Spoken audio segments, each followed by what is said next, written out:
Et là, de nouveau, je vous raconte une autre expérience. On fait la journée récit d'expérience. Moi, ça m'amuse.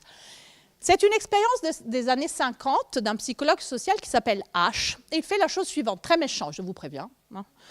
Ils sont sadiques, ces psychologues. Et il prend un sujet expérimental. Il le met dans une pièce, style salle d'attente chez le médecin. Il faut imaginer la situation. Et il y a à côté de lui 11 autres personnes. Ils sont 12 dans la pièce. Donc, à ce monsieur, on lui pose une question. Hein, c'est une situation où on fait juste, on lui dit, tu es ici pour des petits tests perceptifs, t'inquiète, tout va bien.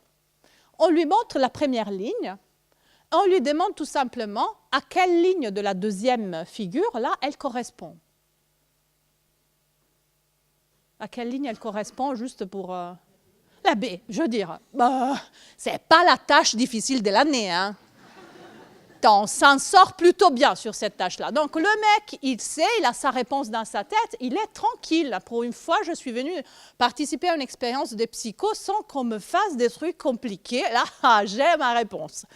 Mais les autres, ils parlent avant lui. Et il commence à entendre les autres, hein, les 11 dans la pièce. Il y en a un qui dit « Ah non, c'est la A ». Il est aveugle, celui-là. Le deuxième, c'est la C. Le troisième, c'est la C. Le quatrième, c'est la C. Le cinquième, c'est la B. Fin de l'histoire. La majorité indique la C. Et lui, c'est le dernier à parler. Dans sa tête, on lui demande après, hein, il a très clair que c'est la B. On lui demande, c'est quoi la ligne qui compte? Là, c'est. Là, c'est 35% des participants, hein, pas la totalité. Je veux dire, il y a quand même des gens qui disent hey, « Oh, mais vous êtes cinglés, c'est la B ». La plupart des gens disent « Vous êtes cinglés, c'est la B ». Mais il reste une proportion qui se conforme. Et ce phénomène de la conformité, on ne le voit pas que dans des expériences abstruses de ce genre. On le voit même chez d'autres singes que nous, par exemple. Hein? On le voit chez le rat, on le voit chez les poissons. Les poissons rouges ont des réactions de conformité. Or, là, c'est une réaction de conformité spéciale parce que c'est un peu réfléchi. Hein? Le poisson, ce n'est pas exactement la même chose, probablement. Mais de toute manière, cette tendance à la conformité par rapport au groupe social, hein, elle est étudiée de plusieurs manières. Elle peut nous induire à nous méprendre, hein, ou à changer d'idée, ou à se méprendre carrément sur des choses qui sont factuelles. Dans ces cas-là, c'est particulièrement facile. Il y a des cas dans lesquels la différence peut être moins évidente que cela. Ça peut nous mettre, le fait d'écouter l'opinion des autres, hein, un réel doute sur ce qu'on a vu. D'accord? Ça, c'est un peu extrême, mais on peut imaginer d'autres situations. Donc, notre motivation sociale, sans y réfléchir, ce n'est pas nécessairement quelque chose qu'on pense de façon volontaire et de façon consciente. Ah non, mais moi, je veux faire partie de ce groupe, je veux être avec les autres. Ce n'est pas nécessairement comme ça que ça se passe. Ça peut se passer comme les autres exemples de la perception, etc. C'est-à-dire que cette motivation étant en nous, elle guide en quelque sorte nos interprétations et notre manière d'interpréter l'information qui est autour de nous. Vous voyez se complexifier ce cadre de comment on interprète ce qui nous arrive de l'extérieur. Ce qui nous arrive de l'extérieur est précieux pour nous. C'est une information importante pour connaître le monde autour de nous. Nous y basons beaucoup, mais toute une série de mécanismes internes différents vont faire en sorte que l'interprétation que nous donnons de cette information nous échappe en quelque sorte, échappe à l'analyse consciente. Il se passe des choses qui amènent notre interprétation dans certaines directions privilégiées. Ça ne veut pas dire qu'on peut après la redresser, mais il faut le savoir. Il faut savoir que notre interprétation est en train de partir dans cette direction parce qu'il y a un bas de potentiel quelque part qui nous attire, un attracteur quelque part.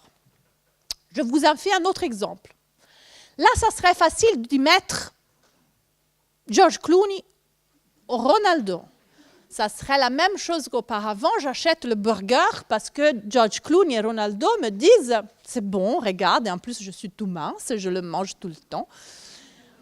Il n'y a pas de souci à manger le triple burger. Mais dans ce cas-là, c'est sur quoi je voudrais qu'on réfléchisse, c'est que, voilà, même lui, il peut nous vendre un burger.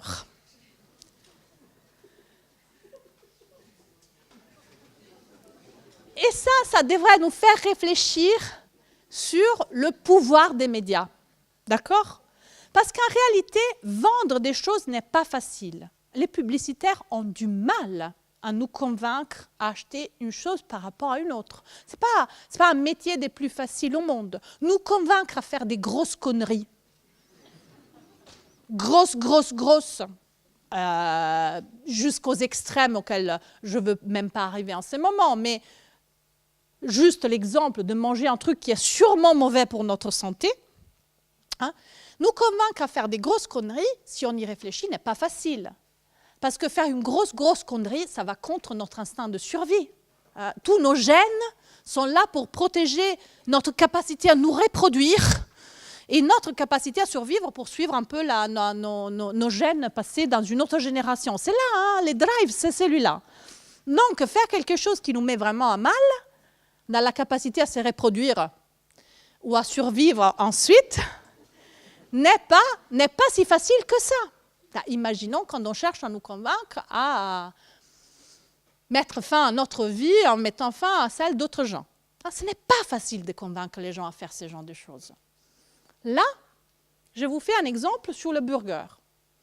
Le burger est ce qu'on considère un super stimulus. Il faut imaginer nos ancêtres avant les burgers, à l'époque où pour se faire un burger, il fallait tuer un mammouth.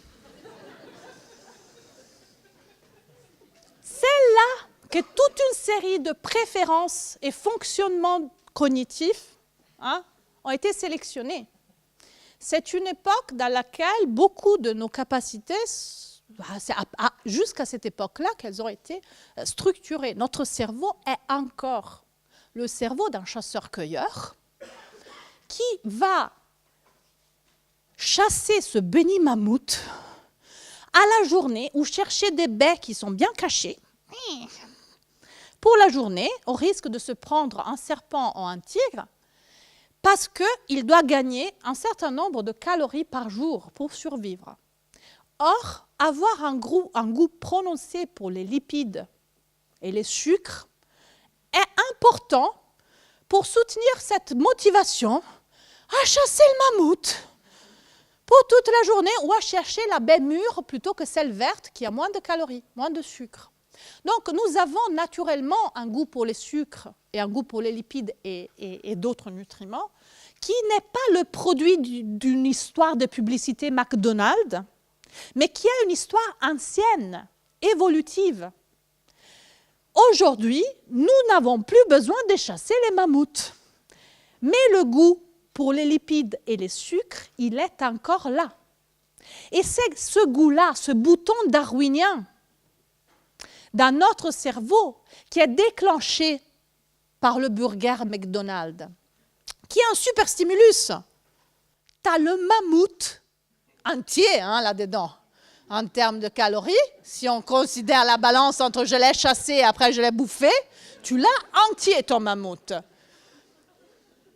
Pour 2 €. Non, mais attends, c'est le rêve du chasseur-cueilleur. C'est le rêve du chasseur-cueilleur qui vit à nous. Et nous, qu'est-ce qu'on fait? On achète le burger tout content parce que finalement, j'ai mon mammouth sans me fatiguer. Donc, une histoire ancienne qui a sélectionné toute une série de préférences, des tendances, parce qu'elles ont été utiles dans certains environnements, mais qui ensuite nous mettent à mal parce qu'aujourd'hui, on vit dans un monde où se procurer toutes ces calories est facile. Et donc, cette tendance est immédiatement assouvie facilement. Non seulement, mais elle peut être exploitée naturellement par les fabricants de burgers qui implicitement savent se baser sur quelque chose de très puissant naturellement, un goût très puissant naturellement. Et donc, c'est clair que culturellement, on a construit, on a exploité à travers ces capacités naturelles, mais on ne les a pas nécessairement, on les a exploitées, mais pas nécessairement produites. Ce n'est pas la faute aux médias si on aime ce genre de cochonnerie, c'est la faute à nous. C'est la faute aux médias de nous les présenter d'une manière qui va stimuler bien les boutons darwiniens. Hein. Moi, j'aime faire le même discours sur les jeux vidéo. Les jeux vidéo, ils ne nous créent pas une passion pour les jeux vidéo. Ils vont taper sur une série de boutons darwiniens.